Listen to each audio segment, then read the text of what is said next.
दोस्तों, आप अप्सराओं के बारे में तो जरूर सुने होंगे।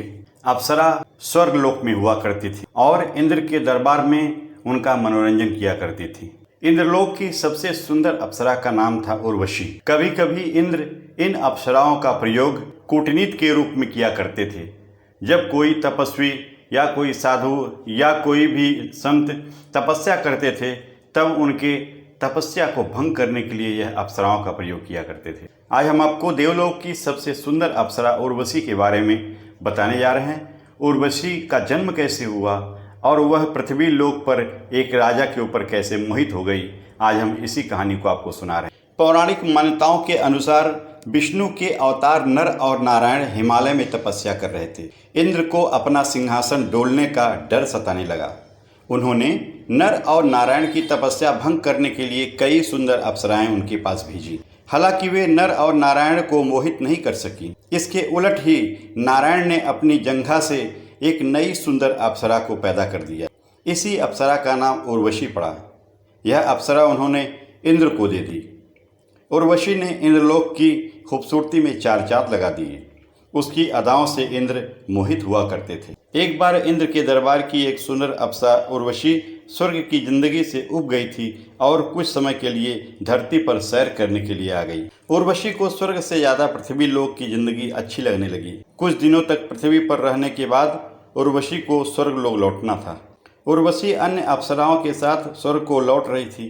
तभी एक राक्षस ने उनका अपहरण कर लिया। पुरुरवा ने राक्षस को उर्वशी का अपहरण करते हुए देख लिया। उसने अपने रथ से राक्षस का पीछा किया और उर्वशी को राक्षस के चंगुल से मुक्त करा लिया। इसी दौरान उर्वशी और पुरुरवा का एक दूसरे से स्पर्श हो गया। पहली बार स्वर्ग की अप्सरा उर्वशी का किसी मानव से स्पर्श हुआ था। उर्वशी के मन में भी पुरुरवा के प्रति आकर्षण उत्पन्न हो गया। वहीं पुरुरवा भी स्वर्गलोक की अप्सरा उर्वशी पर मोहित हो गया था। इसके बाद उर्वशी स्वर्गलोक को चली गई। एक बार स्वर्गलोक में एक नाटक खेला जा रहा था। उस नाटक में उर्वशी को लक्ष्मी देवी का पात्र निभाना था और उसे अपने पति को पुकारना था, लेकिन अपने पति विष्णु को पुकारने की जगह पर उसने पुरुरवा को पुकारा। इससे नाटक खराब हो गया। इस नाटक को भरत मुनि निर्देशित कर रहे थे। यह देखकर वह बहुत क्रोधित हुए कि उनका नाटक खराब हो गया और उन्होंने उर्वशी को श्राप दे दिया। क्योंकि वह एक मानव के प्रति आकर्षित हो गई थी, इसीलिए अब उसे धरती पर ही रहना होगा और मानवों की तरह संतान भी पैदा करनी होगी। अप्सराएं इन सब मानवीय क्रियाकलापों से बिल्कुल अनभिज्ञ हुआ करती थी। उन्हें बिल्कुल नहीं पता था कि बच्चे कैसे पैदा होते हैं और विवाह क्या होता है। क्योंकि स्वर्ग में अप्सराएं न तो बूढ़ी होती थीं, न तो उनका सौंदर्य समाप्त होता था। वह हमेशा सुंदर ही सुंदर बना रहती थी। उर्वशी इस श्राप से बिल्कुल भी दुखी नहीं हुई। उसे पुरुरवा की याद सता रही थी। दूसरी तरफ पुरुरवा भी उदास था। उसने कभी नहीं सोचा था कि स्वर्ग से उतरी एक अप्सरा उससे प्यार करने लगेगी।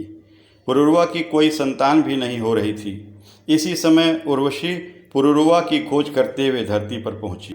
दोनों ने एक दूसरे के प्रति अपने प्यार को दर्शाया। उर्वशी पुरुरवा के साथ पूरी जिंदगी रहने के लिए तैयार हो गई। उर्वशी ने राजा पुरुरवा से कहा कि मैं तुम्हारे साथ विवाह कर सकती हूँ, परंतु मेरी दो शर्तें हैं। यदि तुम उन दोनों शर्तों को मान लो तो मैं तुम्हारी हो जाऊंगी। उर्वशी ने पहली शर्त रखी कि पुरुरवा को उसके साथ आई हुई 2 बकरियों की हमेशा सुरक्षा करनी होगी और दूसरी शर्त यह रखी कि सहवास के अतिरिक्त यदि उसने कभी भी राजा को निर्वस्त्र देख लिया तो वह स्वर्गलोक को वापस चली जाएगी। राजा ने उर्वशी की दोनों शर्तें मान ली, क्योंकि वह पूरी तरह से उसकी तरफ मोहित हो गया था।